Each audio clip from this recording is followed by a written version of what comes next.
jaga reformasi TNI.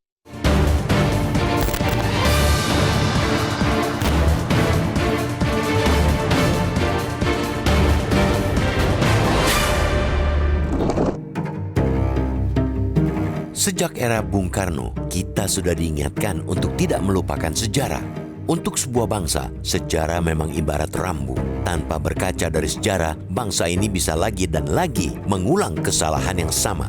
Namun, sejarah kerap sengaja dilupakan. Bahkan kesalahan di masa lalu seolah ingin diulang kembali dengan sedikit demi sedikit kembali ke kondisi sebelum reformasi. Nuansa seperti itulah yang terekam di benak sebagian publik dalam menyikapi revisi Undang-Undang Nomor 34 Tahun 2004 tentang Tentara Nasional Indonesia atau TNI. Salah satu poin revisi yang paling dirasakan membuat galau adalah perluasan cakupan jabatan sipil di kementerian dan lembaga yang boleh ditempati prajurit TNI aktif dari yang semula 10 diusulkan ditambah menjadi 15 institusi. 5 instansi yang kini diminta juga untuk bisa diisi prajurit TNI aktif adalah Kementerian Kelautan dan Perikanan atau KKP, Badan Nasional Penanggulangan Bencana atau BNPB, Badan Nasional Penanggulangan Terorisme atau BNPT, Keamanan Laut, dan Kejaksaan Agung. Meski beberapa instansi itu memang terkait dengan keamanan negara, jelas ranah sipil merupakan ranah yang lebih dominan. Maka jelas pula hal itu sangat berbeda dari 10 instansi yang memang selama ini dapat diisi prajurit TNI karena bidang tugasnya memang di pertahanan negara. Di antaranya adalah Korbit Polkam, Lemhanas, Sandi Negara, Intelijen Negara, hingga Setmilpres. Sebagaimana disampaikan Menteri Pertahanan atau Menhan Syafri Syamsuddin di Kompleks Parlemen Senayan, Jakarta 11 Maret 2025 yang menyebut bahwa Presiden Prabowo Subianto juga menginstruksikan agar prajurit TNI yang akan menempati jabatan sipil harus pensiun dini. Artinya hanya di 15 instansi itu saja penempatan prajurit TNI tidak memerlukan pensiun dini. Sedangkan di instansi-instansi lainnya dapat ditempatkan dengan cara pensiun dini dari TNI. DPR RI tampak mendukung keinginan itu. Pemakluman yang diberikan Wakil Ketua Komisi 1 DPR, Dev Laksono, ke publik adalah TNI memiliki sumber daya manusia yang melimpah, sedangkan kementerian atau lembaga seringkali mengalami keterbatasan. Kondisi ini memerlukan solusi untuk menjaga efektivitas penyelenggaraan pemerintah. Hal itu tentu mudah dipatahkan dengan kondisi selama ini kementerian atau lembaga yang sudah sulit menyerap honorer menjadi P3K. Ditambah lagi di 2025 ini, efisiensi anggaran berimbas pula pada efisiensi pegawai di KL. Keterbatasan pula yang menjadi faktor kuat penundaan pengangkatan 1,2 juta CPNS yang kini sedang jadi polemik. Alasan yang lebih masuk akal sebenarnya tidak sulit dicari dan memang sudah diungkapkan Kemenhan sendiri. Pada 2018, pejabat Kemenhan pernah menyatakan bahwa TNI mengalami ketidakcukupan ruang jabatan.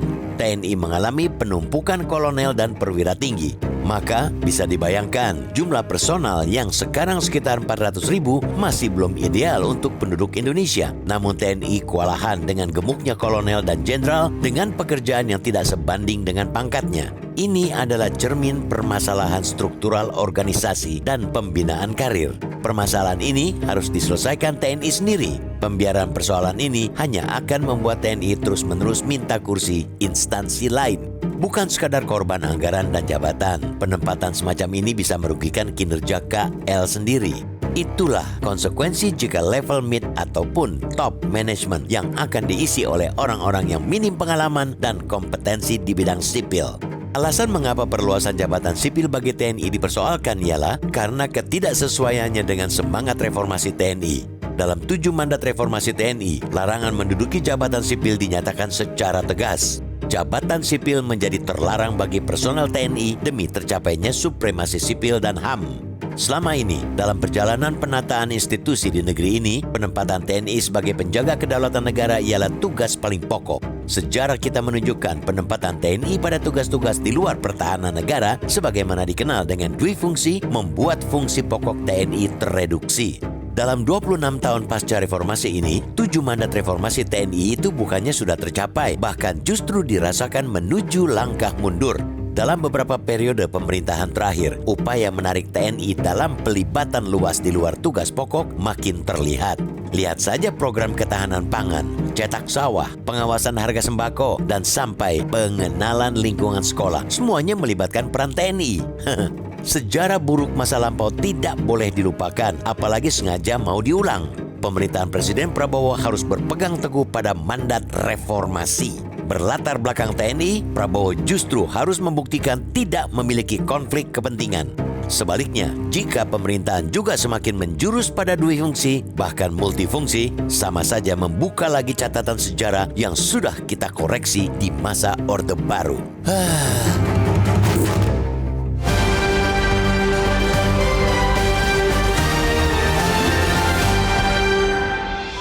Jelajahi cara baru mendapatkan informasi. Download Metro TV Extend sekarang.